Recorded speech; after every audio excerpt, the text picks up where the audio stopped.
प्रजासत्ताक दिन म्हणजे काय? प्रजासत्ताक दिन म्हणजे हा साधा अर्थ आहे. तू मला प्रश्न विचारून राहिला, मला विचारायचा अधिकार आहे. सत्यपाल महाराज म्हणजे लय मोठा झाला असा नाही. तू मला प्रश्न विचारतो म्हणजे प्रजेच्या हातात सत्ता दिली आणि प्रजेच्या हातात सत्ता देऊन हे सत्ता कशी चालावी याकरता बाबासाहेब आंबेडकरांना संविधान लिहिलं. झालं तुझ्या प्रश्नाचं उत्तर. तुझ्या हातात सत्ता दिली, तुला बोलण्याचा अधिकार दिला, तुला जो प्रश्न आला तो विचार, तुला जे मांडता येते देशाविषयी ते मान. हा द्या. कोणाला विचारायचं आहे? हे गुरुकुलातले विद्यार्थी आहेत. अचानक गुरुकुल म्हणजे अध्यात्म, ग्रामगीता, अध्यात्म, तत्वज्ञान गुरुकुल, गुरुकुंज मोजरी. हे आपल्या गुरुकुंज मोजरीला बस स्टँडच्या समोर आहे आध्यात्मिक गुरुकुल.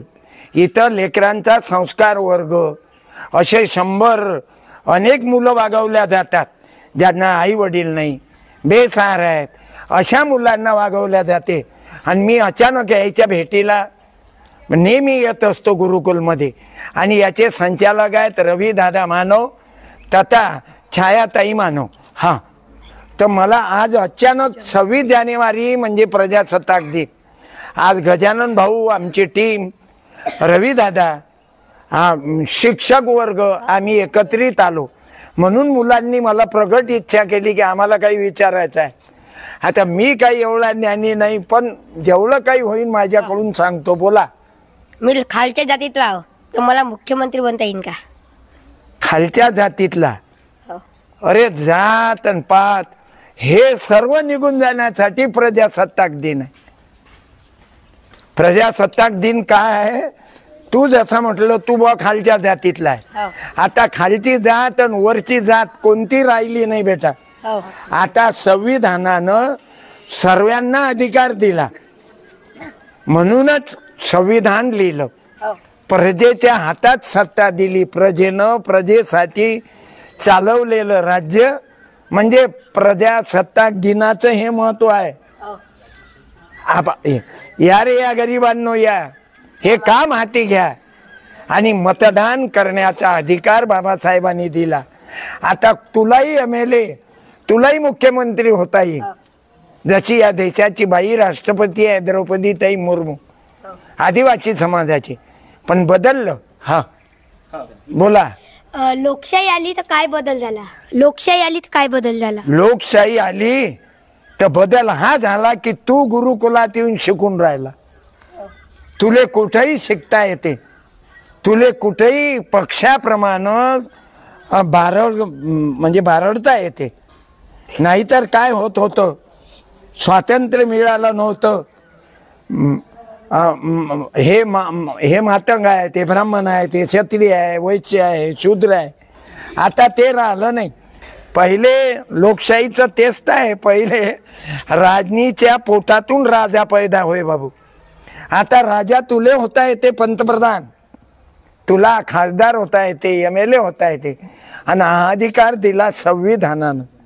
म्हणून देश स्वतंत्र झाला. 76 वर्ष झाले विद्यार्थी बाबांनो, माझ्या गुरुकुलाच्या विद्यार्थ्यांनो. आज तुमचं अहोभाग्य आहे. पूज्य तुकाराम दादा गीताचार्य आणि गुरुवर्य नारखेडे दादा आणि रवी भाऊ मानव आणि आपले शिक्षक वर्ग याच्या सानिध्यामध्ये तुम्ही शिकून राहिले. आणि आज 26 जानेवारी मलाही आनंद घेऊन आला तुमच्याशी बोलायला. मी गाडगे बाबा रिनमोचनला जाऊन राहिलो म्हणून तुमच्या इथं थांबण्याचा योग आला. बोला. तिसरा तुमचं काय म्हणणं? पण आमदार बनायला तर खूप पैसे लागते. हा, आमदार बनायले पैसा लागतात हा समज आहे. आपण लोकांनी भ्रम करून घेतला. तुम्ही एवढे चांगले जगा, एवढं चांगलं काम करा निस्वार्थ भावनेनं, त्यागाच्या भावनेनं. तुम्हाला कल्पना आहे, त्यागाच्या भावनेनं आमदार बच्चू कडू 4 वेळा आमदार झाले. सुदाम काका देशमुख अचलपूर, त्याला 1 रुपया लागला नाही बाळा. म्हणून पैसा असल्यानं आपण आमदार होतो किंवा जिल्हा परिषदचे मेंबर होतो हे चुकीचं आहे. ज्याच्याजवळ 1 रुपया नाही फकीर आहे. मौलाना कुछ भी लिया गुरुने मस्त फकीरी दिया. हे तुझ्या डोक्यातलं काढून टाक. तू तुझं जीवन चांगलं जग म्हणजे तूही MLA आमदार होऊ शकतं. समाजाची सेवा करायला नोटा जमा करायला नाही. बोला. असे तर खूप मंत्री आहे की जे लोकांना विकत पैसे देऊन देते ते असं काऊन बा.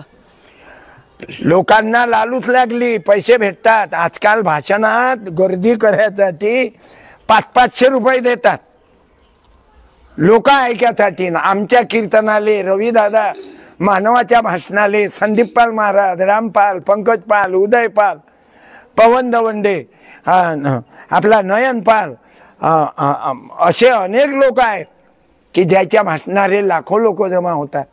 कीर्तनाले तुकडोजी महाराज, गाडगे बाबा, आणि यायला पैसे देऊन भाषण ऐकायला बोलावं लागतात, गाड्या पाठवा लागतात. म्हणून हे डोक्यातून तुम्ही काढून टाका. खुर्ची मिळण्यासाठी किंवा निवडून येण्यासाठी पैसा नको. तुम्ही तुकडोजी महाराजाचा पोवाडा ऐका. व्हा सावधान लोक, मतदान कोणाला करावं यावरून तुमच्या लक्षात येईल. बोला. महाराज, राजकीय पक्ष एखादा धर्माचा राहू शकतो का? राजकीय पक्ष, कारण देश मोठा आहे, धर्म मोठा नाही. तुकडोजी महाराज सांगतात धर्म काही पोराचा फोरखेळ नाही रे. माझा धर्म न्यारा आणि तुझा धर्म न्यारा, करी भांडा भांड्या अधर्मची सारा. राजकीय पक्ष जर धर्माच्या नावावर राजकारण करत असेल तो जास्त दिवस टिकणार नाही. त्याची चमक डिजिटल बोर्डासारखी राहील. अरे तुम्हीच सांगा, देश मोठा की धर्म मोठा? देश मोठा आहे. माणूस मोठा की धर्म मोठा? माणूस मोठा. माणसानं कसं चालावं यासाठी धर्माप्रमाणे चाला. धर्म म्हणजे सत्याचा आचार तोची खरा धर्म, न्यायाचा व्यवहार तोची खरा धर्म, करुणा आणि उपकार तोची खरा धर्म. हे धर्माची व्याख्या आहे. आता हे जर निवडून यासाठी धर्माचा विचार आपल्या डोक्यात, तरुणाच्या विद्यार्थ्याच्या डोक्यात घालत असतील तर काय फायदा? हे देशाला अधर्माकडे नेणं आहे. धर्म म्हणजे कोणता देव नाही.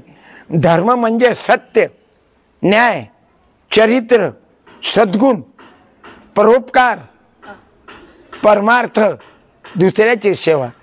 चला मग मलाही निघावं लागते गळ्या. धन्यवाद. जय गुरु.